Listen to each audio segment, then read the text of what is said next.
Então, pessoal, para a gente finalizar, quando o Lucchesi fala sobre a avaliação da aprendizagem deveria servir de suporte, porque, na verdade, essa é a função dela. Ela tem que servir de suporte, né? Nesse processo da aquisição, da construção, da consolidação dos conhecimentos, ela tem que ser um suporte.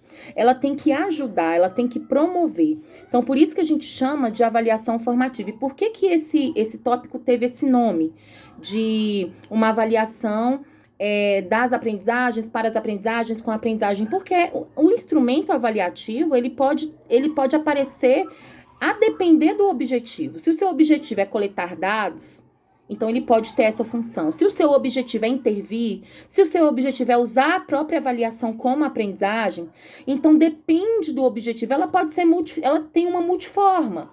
Vai depender da intenção do avaliador, vai depender da clareza desse momento avaliativo, vai depender do que você está planejando, do objetivo de aprendizagem. Por isso que a gente fala o tempo todo, né? Que o profissional da educação, na docência, ele é um profissional que ele planeja, executa e avalia. Então, ele precisa entender e ter consciência desse trabalho que ele mesmo realiza.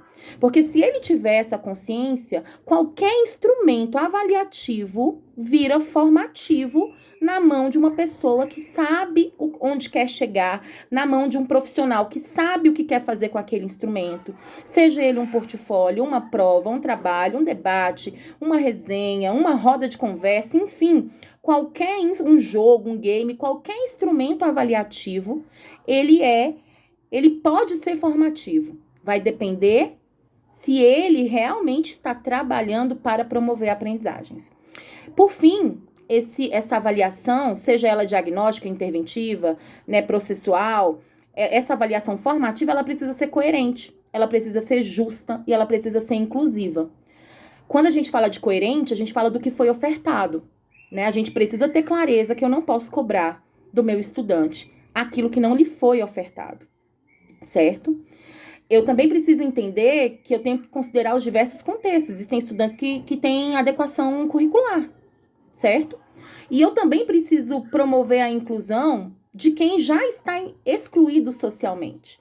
Então, se eu gosto de trabalhar com avaliações de larga escala, como os instrumentos da Provinha Brasil, por exemplo, antes mesmo de aplicar esse instrumento avaliativo, eu preciso ter trabalhado esse tipo de questão com o meu estudante, que é uma tirinha, que é uma questão de alternativa, de múltipla escolha. Então, eu preciso pensar nessa inclusão, nessa justiça e nessa coerência avaliativa, certo? Então, esse tópico foi para a gente falar de que o processo avaliativo, né, com os seus instrumentos e com os seus recursos, ele pode servir ao objetivo formativo do avaliador. Então, eu espero que vocês retomem essa questão, que vocês façam a atividade, que tá muito bacana, né, que tem a ver com o tópico 1 e o tópico 2. Espero que vocês vejam a historinha do Espelho e da Rainha e pensem sobre essa questão e também estudem a obra do Lucchesi, que foi colocada no tópico. Você não precisa estudar a obra toda se você não tiver como, mas você pode ler um capítulo ou outro e você tá ali. Esse trecho que nós lemos tá na página 58, faz parte de um capítulo do livro.